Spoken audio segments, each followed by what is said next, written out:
All right. We're going to be talking about this verb right here, ser. Now, what does it mean? To be. Okay, and as we go over this verb, I'm going to explain the subject pronouns. When you conjugate a verb, there's this chart here that we usually use. Right there.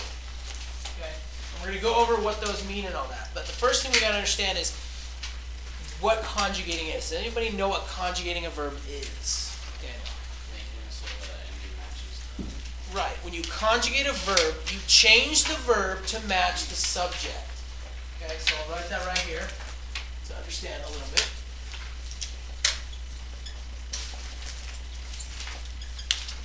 Conjugating verbs to change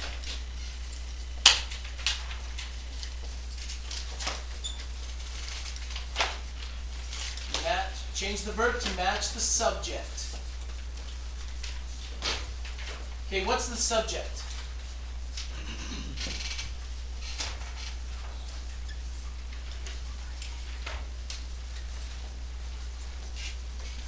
Well, the verb is an action word, and the subject is actually the person or the thing that is actually doing the verb. Okay? So in this case, there will be differences in it. Now, this verb to be, it technically has 6 different conjugations, or 6 different forms. Now, the chart here is set up to each of these boxes here represents a different pronoun or different subject or group of subjects. So the first thing we're going to do is go through and which each one represents to understand the subject pronouns. Now, this first top box over here is actually, it's called the yo form. Okay? Yo. Now, back to our vocab, what does yo mean? I. Okay? It means I. So whenever, in this case, ser means to be, but if you want to say I am, that you're going to put it here. You're going to use this form. All right, the second one down here is the tu form. What does tu mean? You. Okay? Then down here, we have 3 different pronouns. We have el. Okay, what does el mean? He. We have ella, which means she, and we have usted, which means you, but formal. So you can see that when they speak formally, they use that third person. Up here, this top one here, we have nosotros, which means we. Okay. Now this one here, we don't care about it. Okay. It's the vosotros form, which means you guys, informal. So if I were talking to friends, I'd use vosotros. The reason why we don't really care about that one is because it's only used in Spain, and we don't live anywhere near Spain. We're closer to Mexico and South America, where they don't use it. Okay, and it's one of those forms you can learn it. I know it, but I've never used it myself. Okay, so we don't really worry about it. But down here we have 3 more pronouns. We have ellos, which is what? Remember? Means they. We have ellas, which is they, but it's talking about girls. Okay, and then we have ustedes, which is the plural form of this. So it means you all. Plural you guys. Now let me talk real quick about ellos and ellas. Ellas specifically is referring to a group of girls. Ellos, on the other hand, isn't necessarily referring specifically to a group of guys. It can be a group of guys or a mixed group of guys and girls. All right, so you could have 1,000 girls, it would be ellas. If you put one guy in there, it all of a sudden becomes ellos. To understand it a little bit better, we actually do this in English. We don't really know it. Okay? If I had a group of girls in here and I'd say, okay, girls, listen up, right? I'm going to do that. If I had a group of guys in here, I'd say, okay, guys, listen up. If I have a classroom in here, it's common for me to say, okay, guys, this is what we're going to do. Okay, even though there's a mixed group. That's kind of the closest way to explain this concept that I can think of. All right, any questions on subject pronouns? Okay, now I'm going to go over the specific conjugations. Again, conjugating is something we do it in English, but it's not like it is in Spanish. The example is to be, right here. To be. If I said, I want to be from California, okay, that makes sense. But if I am from California, I say I don't say I be from California. I shouldn't. I say I am from California. Do I say you am from California? I say you are from California. Am, are, two different words for the same verb. So I said he am from California. He are from California. He is. Look, there's three words there. I am, you are, he is. That's kind of what conjugating is like here.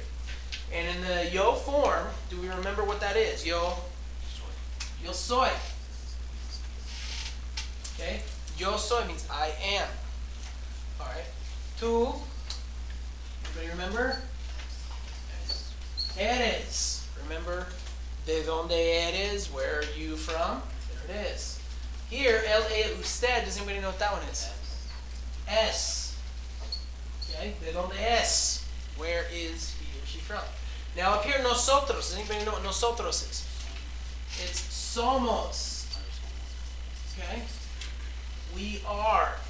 And finally down here we have, ellos y ustedes son. Alright, this verb is an irregular verb. And you'll learn about regular verbs a little later, but it's irregular because each of these conjugations here is totally different. Whereas when you learn about regular verbs, they're very similar all the way down. There's just subtle changes. But this is totally irregular. Yo soy, tú eres, él es, ella es, ustedes. Nosotros somos, ellos, ellas, ustedes son. I'm going to talk real quick with this about the pronouns, because there's another concept here that it's a little different than in English. Okay? Let's see if anybody can tell me. Yo soy. What does that mean? It means I am. What if I just say soy? What does that mean? It means I am. So what can you tell me about this yo? In a sense, it's really not necessary. If I say yo soy and I say soy, it means exactly the same thing. Which goes to show that the real meaning isn't necessarily in this word as it is in that one. So it shows you that in Spanish, the pronouns aren't as important as they are in English. Okay? So if I said eres versus tú eres, I'm saying the same thing. Because if I say de donde eres, do I have to say de donde eres tú? No. I can say de donde eres. We know I'm talking about this. Now, what about this?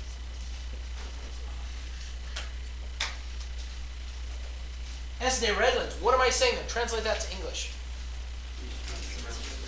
He is from Redlands. What if I'm talking about, what if it's ella? So what can you tell me about that, this form here?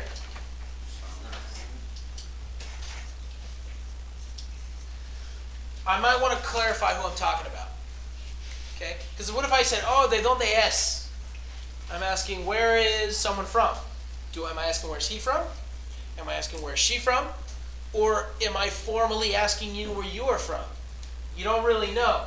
So in this case, with these two conjugations, because each of these forms have a possible 3 pronouns each, there is some clarification needed. These 3 conjugations, it's not as necessary. It's used. There's no difference. Okay, some people will say yo soy de Redlands. Others will just say soy de Redlands. There's no difference in what you're saying there. But when it comes down to the LA usted, ustedes, it will need to be explained beforehand so you know what you're talking about. And so that's really what I want to point out about the pronouns is they technically don't really matter as much unless it's this third person form where you need the clarification on it. Are there any questions about this verb or anything? So we feel pretty